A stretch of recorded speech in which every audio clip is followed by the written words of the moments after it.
వివాహం అనేది యోగమా, సంస్కారమా, ఒప్పందమా? వివాహ ప్రక్రియను ఎలా విశ్లేషించుకోవాలి? వివాహం అనేటువంటిది యోగం కాదు, సంప్రదాయం కాదు, అది సంస్కారము అంటారు. ఒక మానవుడికి 44 సంస్కారాలు ఉన్నాయి కృతయుగం నాడు. యుగాలు మారుతున్న కొద్దీ ఆయా సంస్కారాలు కూడా తరుగుతూ వచ్చినాయి. కలియుగానికి వచ్చేటప్పటికి కేవలం 16 సంస్కారాలు మిగిలినాయి. షోడశ సంస్కారములు. గర్భాధానము వద్ద నుంచి చిట్ట చివరి సంస్కారం, దాన్ని కూడా సంస్కారం అనే అంటారు. ఓ మనిషి మరణించిన తర్వాత ఆ చిట్ట చివరికి చేసేటువంటి కర్మకాండ ఏదైతే ఉంటుందో దాన్ని ఏమంటాం మనం? అంతిమ సంస్కారము అని అంటాం. ఇక దాని తర్వాత ఇక ఏ సంస్కారం లేదు. కనుక ఇవన్నీ 16 సంస్కారాలు. ఆ 16 సంస్కారాలలో వివాహము కూడా ఒక్కటి. ఆ వివాహం జరిగితే తప్ప కొన్ని ధర్మాలు జీవుడు అనుసరించేటువంటి అవకాశం లేదు.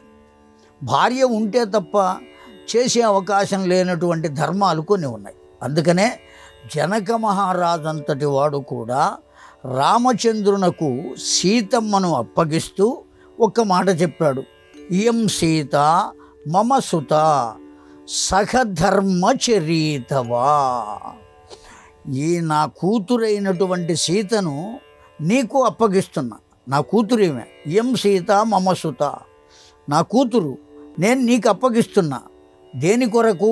సహధర్మచరీతవా, నీవు చేసేటువంటి ధార్మిక కార్యక్రమములలో సహకరించటం కోసం నీకు నేను అప్పగిస్తున్నా. భార్య లేకుండా చేసేటువంటి కర్మలు లేనేలేవు.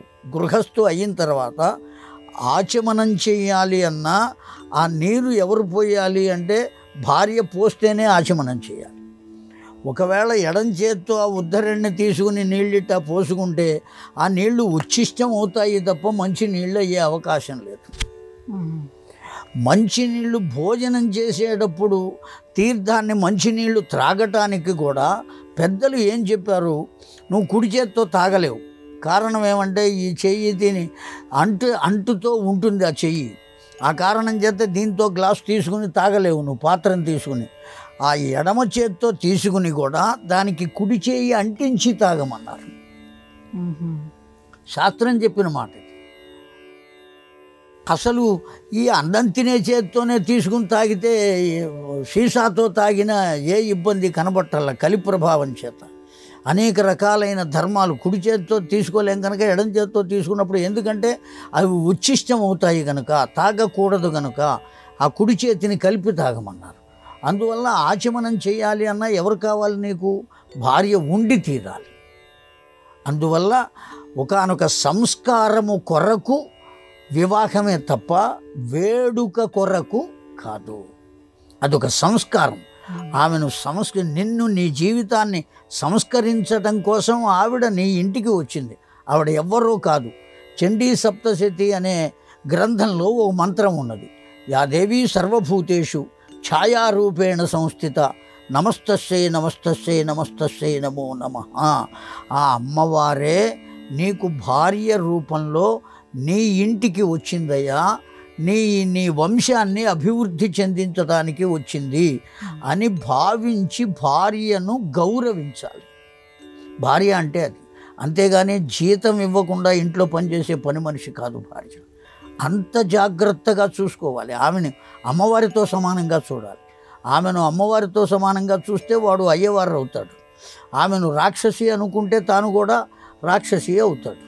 అందువల్ల ఎంత జాగ్రత్తగా చూడాలో మన పురాణాలన్నీ చెప్పినాయి, అంత జాగ్రత్తగా చెప్పినాయి. అందువల్ల భార్యను పొందటమే వివాహం. ఉద్వాహము, వివాహం అనే పదం లేదు, ఉద్వాహము అదే వివాహంగా మారింది మన నోళ్లల్లో పడి. అయితే ఆ ఉద్వాహము అనబడేది సంస్కారమే కానీ వేడుక కాదు.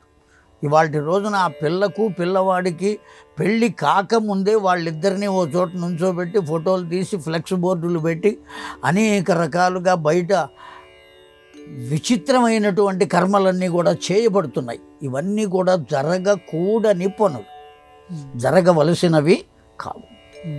కనుక ఖచ్చితంగా అది సంస్కారమే తప్ప వేడుక కాదు, యోగము సంప్రదాయం కాదు, ఓ పండగ కాదు. సంస్కారం ప్రతి మనిషికి, అటు పురుషుడికి స్త్రీకి కూడా సంస్కరింపబడటం కోసమే వివాహం.